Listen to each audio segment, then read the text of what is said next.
not sure what to say. This all happened rather suddenly, although the last 3 weeks have been long and dragged out. Let me tell you my story. I moved into my new house 3 weeks ago. I moved here to be closer to my friend, Hayley, whose mother wasn't doing so well. Only part of it was because my boyfriend and I were no longer getting along. There was nothing special about the house, just a simple 2-bedroom house that had an attic. I didn't really know the history of the house, nor did I really care upon moving in.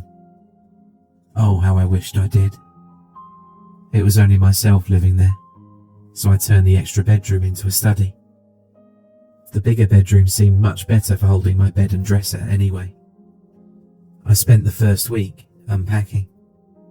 Nothing seemed out of the ordinary about the house. No damages needing to be fixed, no leaks. Made me wonder why the price tag was so low. Surely such a well-made 2-bedroom house shouldn't have gone for so little. But that is how much I paid for this house. The real estate agent only said that the last family had moved out with their 15-year-old son to be closer to family. Such a plain reason should have warranted more of a search, but I was just happy to have found such a steal. Like I said before, it only took a week to unpack my stuff. Everything was going great. I currently took college classes online, so the study was a great room to have for some peace and quiet.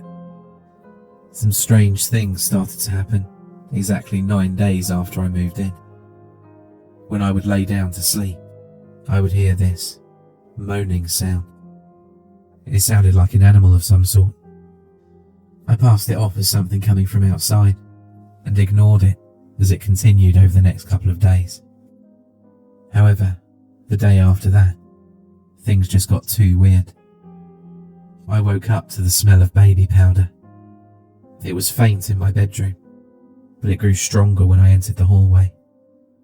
This was very strange, as I didn't own any baby powder. Not even any lotion that could have smelled similar either. I was a little creeped out, but again dismissed it. The smell went away a few hours later anyway. I continued through my day, cramming in nearly 3 days of classwork into my schedule. While I was writing my report on the biography of Van Gogh, I started hearing a noise, like the song you hear coming from an ice cream truck, but it was different.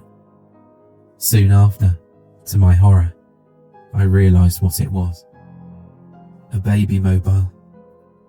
My older sister had a baby, and the mobile in his crib sounded much the same as the sound I heard. Of course the tunes were different, but that was definitely what it was. And the freakiest part? It was coming through the wall. But there was nothing next to this room. No bedroom, no bathroom, nothing. I left the study, moving out into the hallway. Just as I thought, the music stopped and I shook my head. Okay, maybe I was studying too hard. That had to be it. I was imagining things. For the next week, things returned to normal. Hayley came over and we played some video games, and she stayed for dinner. I pulled the baked spaghetti from the oven just as she returned from the bathroom. What kind of music box did you buy? I like the tune it makes. She entered the kitchen, taking a seat at the table. Music box, I parroted. I don't own a music box, I replied, brows drawing up in confusion. Are you sure? I heard this cute little tune. How did it go? She paused for a moment before humming the tune she heard, and I almost dropped the spaghetti. The colour flushed from my face faster than I could even process what I'd just heard. That was the tune the mobile had made. Oh hell, I breathed. I started feeling faint. I placed the spaghetti on the counter, stumbling over to a chair and collapsing into it. Can you get me some water? I asked. I was going to be sick. I just knew it. Sure, May. What's the matter? Hayley moved to get me the water, and I sipped on it while waiting for my heartbeat to slow. After finishing half of the glass, I set it down. That tune. I heard it earlier too, I said. It's not a music box, Hayley. I don't know what it is. It sounds like a baby mobile. But the family who lived here before me didn't even have a baby. I then began to explain everything. About the smell and the sounds I'd been hearing. Would you mind staying the night with me? I feel a bit uneasy now, I admitted. I felt relieved when she agreed. We ate dinner and I took a shower, while she set up the couch in my room to sleep on. Soon enough, I came back and lent her a pair of my pyjamas, and we both turned in for the night. It was around 3 in the morning when Hayley woke me. I was instantly awake, but it wasn't due to her prodding fingers. No, instead, I'd woken up to the sound of a baby screaming and crying. What the hell? I exclaimed. Hayley looked scared. Are you certain you don't have a baby? Do you hear that, May? Oh, I heard it all right.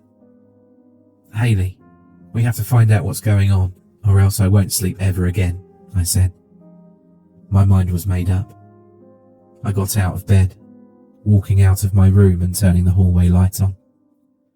The screaming was coming from the opposite side of the hall, and I crossed the short distance to listen. The screaming carried on for a few moments longer, then ceased entirely. Get the toolbox from my closet. I might have to pay for the damages, but I won't get any peace of mind until I figure out what the hell is going on around here. I was tired and shaky, but I couldn't go on like this. I needed to find out what was happening. Hayley brought the toolbox over, and I looked through it before pulling my hammer out. I then stood back, swinging the hammer to hit the wall as hard as I could. Nothing happened, but I continued. I pounded at the wall, again and again, until a good part of it collapsed. I dropped the hammer, sinking to my knees. Oh my God. There was a bedroom. There was a bedroom, hidden behind this wall where no one could see it. I stepped over the rubble, barely noticing that Hayley was following me. It was a baby's nursery. Furniture took up the room, most of it caked in dust. It looked as if no one had touched it in a long time.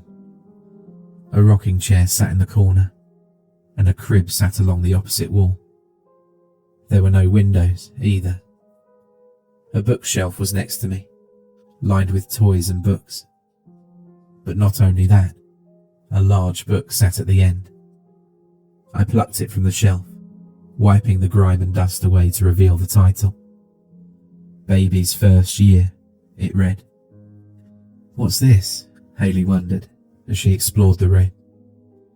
I shook my head slowly as I opened the book. I didn't know. The first page had a picture taped to it. A black and white photo of a baby girl was taped to the page, and the name under was written as Olivia Bethany Cordell. The baby was cute, but she looked off, like she had a physical deformity of some sort. I couldn't say what kind. I flipped the page, finding a birth date listed. October 23rd, 1972. The following details aren't really important, as I look at it now. Just ages of milestones and things like that. May. Hayley was standing next to the crib, hand over her mouth with a terrified expression, masking her face as she peered into it. I dropped the book, going to stand next to her. I peered into the crib as well, and I went white with shock. Oh God. Baby bones. They were fully decayed, but the whole skeletal structure was there. From the skull to the tiny toe bones. Everything. That did it. We both left the house as fast as we could, going back to Hayley's house. I couldn't take it. I couldn't stay there anymore. I spent the night taking the couch. The next morning was tense.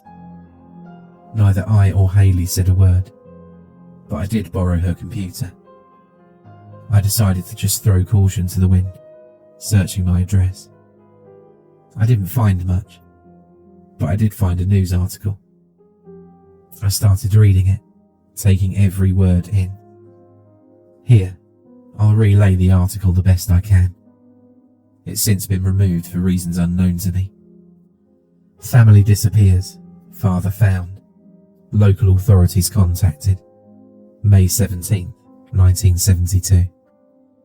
The Cordell family of 1247 South Broadway Street went missing last Wednesday after the neighbours reported screaming. When authorities arrived, the house was empty. The persons missing are David Cordell, 33, Patricia Cordell, 30, and Tate Cordell, 7. David was found and brought in for questioning 3 days ago, but the rest of the family have yet to be found. Cordell admitted to leaving his 7-month-old daughter, Olivia Cordell, in the house. Police could not find the little girl upon searching the house, but the case is ongoing and still being investigated. That's all that was written. I've moved back into the house since then, and I'm still living there today as I say this. I contacted the police and told them about the body, and they took the bones to be properly put to rest. I haven't had anything happen since, and I'm grateful for that. A terrible thing had happened here. A baby had been left to die, which she did, all because the room had been hidden. I decided to keep the room as it is, but I've had a contractor come out and repair the wall and install a door since then. Who knows? The nursery might make a great room for my baby in 7 months.